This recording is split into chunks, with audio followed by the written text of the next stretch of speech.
I will say that you put the two together and they sort of look like a flower, don't they?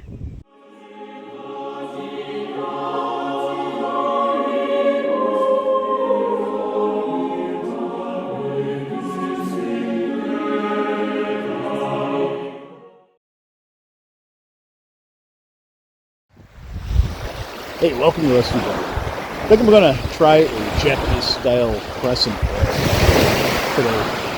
We'll see what we get. Stay tuned. Stone with a rusty bow symbol. Okay, like the others, I'm just going to use this piece of spring coil suspension steel from a Tacoma.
What the standard is.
Okay, so this doesn't look like much at the moment, but I'm going to trim this down here, and that's just kind of like a result of the cutting initially. But I'm going to shape this up and make it look right.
Okay, here is the Karimata Arrowhead.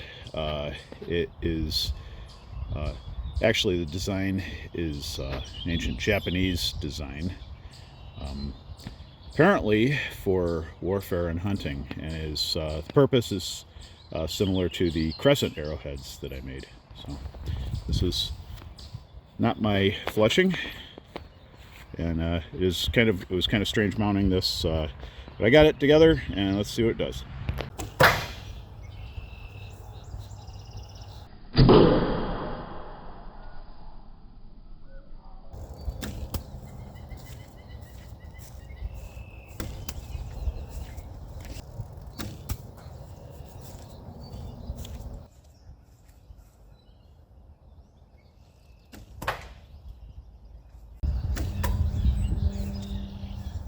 So I want to point out something real quick too.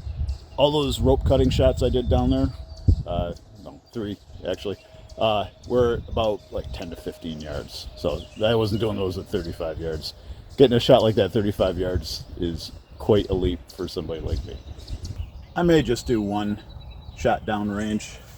We'll see how risky it is. I don't know how this thing's going to shoot at 35 yards on a 90. Yeah.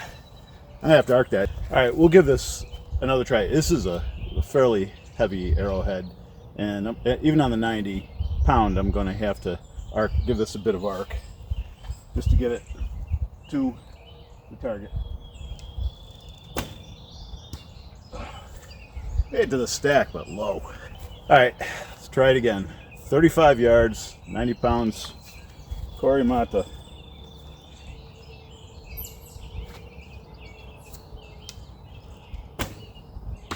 Oh, that hit a pellet board. Let's go see what that looks like. All right, yeah, it definitely hit the pellet. All right, that looks pretty good. No damage. Yeah, I was a little worried that this wouldn't hold up because I had to go down deep into the bamboo shaft with this one, and it split in a few places. Because I haven't really looked up how they're actually mounted. It's a long rod though, and I wasn't sure if even with gluing and wrapping it, that was going to be strong enough. But holds up pretty good. Seems to hold up just as well as my other ones. So, all right, maybe I'll make a few more of these. So I wanted to compare these 2 arrowheads really quick, because while I will give kudos to the crescent arrowhead for looking badass, I will give kudos to the Karimata for just being all around practical and holding up better. Because as you know, I've broken a couple of these, the crescents, and when they hit, they put a certain amount of shock on the arrow, entirety of the arrow, and they take it off center. Where even though it's going to be guiding, the rope's going to have the inclination to go towards the center. If it hits something hard, it's going to shock the whole arrow and fling it. But the fulcrum effect doesn't come into play as much with a Karimata. I think it acts more kind of like an axe or something. It's going to keep to the center, it's going to keep the arrow to the center, and it's just even though it's not a super thick arrow, but it's stout in the sense that there's a lot of mass there, and it's going to wedge into something and hold if cut into something, and it's got less to break. So I will give kudos to the Karimata for practicality. Definitely, I'm going to make more of these. I like these.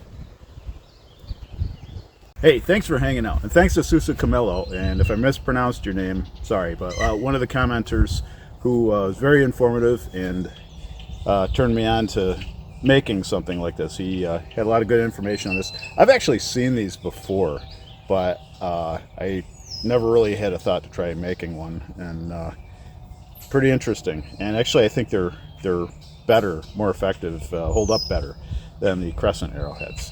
So I give you the Karimata, or my version of it. So, all right.